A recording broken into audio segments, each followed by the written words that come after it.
शाम प्राची टीवी पर सीरियल देख रही होती है, तभी उसकी सास वहाँ आती है।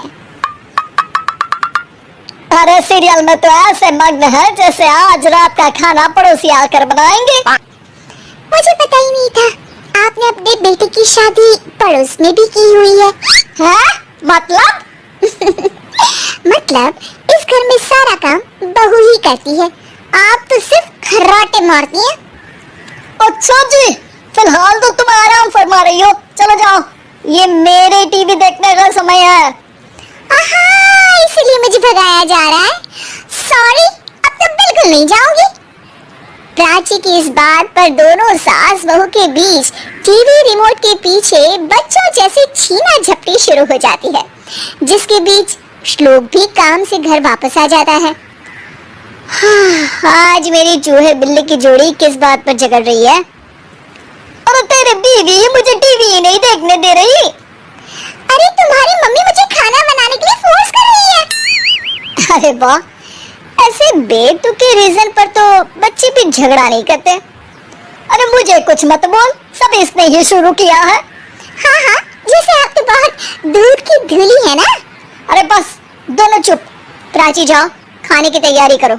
और माँ तुम छोड़ो, तुम्हें क्या बोलूं, शांति से अपना सीरियल देखो, मुझे दोबारा लड़ने की आवाज सुनाई नहीं देनी चाहिए। ऐसा बोलकर श्लोक वहाँ से चला जाता है, जिसके पीछे पीछे प्राची भी कुछ न कुछ बड़बड़ाते हुए रसोई में चली जाती है। हाँ, सासू जी को तो कुछ बोलेंगे ही नहीं, बस मुझ पर ही हुक्म चलता है, खाना बनाओ, जैसे मैं इनके घर में खाना बनाने के लिए आई हूँ। इसी तरह शाम बीतती है और रात को श्लोक और प्राची की सास खाना खाकर सोने चले जाते हैं, लेकिन प्राची गुस्से में कुछ खाए बिना काम में ही लगी रहती है। इस घर में किसी को घंटा फिक्र नहीं पड़ता, मैं खाऊं या भूखी रहूं। प्राची कुछ देर के लिए रसोई से बाहर जाती है और जैसे ही वापस आती है तो वहाँ दूध का भरा ग्लास देखकर हैरान रह जाती है। फिक्र पूरी है, बस दिखाना नहीं है। प्राची दूध पीकर सोने चली जाती है और अगली सुबह एक बार फिर सास बहू का कार्टून नेटवर्क स्टार्ट हो जाता है। ये तुमने ही किया है। अरे अजीब जबरदस्ती है, मैं बोल रही हूँ मैंने कुछ नहीं किया। दोनों ने मिलकर पूरे घर को पागल खाना बनाया हुआ है। यहाँ कोई नॉर्मल इंसान तो रह ही नहीं सकता, इसीलिए अब पड़ोसी क्या रिश्तेदार भी घर आने से कतराते हैं। और सुन बेटे, तू भी चंगा, तेरी माँ भी चंगी, तेरी बीवी भी चंगी, रिश्तेदार। हाँ जी, आपको नहीं पता क्या, गंगाधर ही शक्तिमान है, रिश्तेदार ही। हाँ, बस समझ गया। कभी जानवरों जैसे लड़ेंगी तो कभी जुगलबंदी करेंगी। भाई मैं आप दोनों के बीच में नहीं फंसना चाहता। सास बहू की इस मनमौजी जोड़ी से परेशान होकर श्लोक अपना सिर खुजलाता वहाँ से चला जाता है। चलो अब मैं भी कीर्तन में जा रही हूँ। इस पर जैसे ही सास कमरे में अपना पर्स लेने जाती है तो वहाँ नाश्ते की प्लेट रखी देख मुस्कुराने लगती है और नाश्ता करके घर से बाहर निकलते हुए कुछ पैसे टेबल पर रख जाती है, जिसके कुछ देर बाद सिलेंडर वाला घर आता है। मेरी मैया, मैं सिलेंडर के बारे में तो बिल्कुल भूल ही गई थी। घर खर्च के सारे पैसे भी मम्मी के पास है और श्लोक से बोला तो उल्टा 4 बात सुनाएंगे। प्राची ये सोच ही रही होती है कि अचानक उसका चेहरा चमक उठता है और वो घर में आकर इधर उधर देखने लगती है। तभी उसकी नजर टेबल पर रखे पैसों पर पड़ती है, जिन्हें वो सिलेंडर वाले को दे देती है। ये सब श्लोक देख लेता है।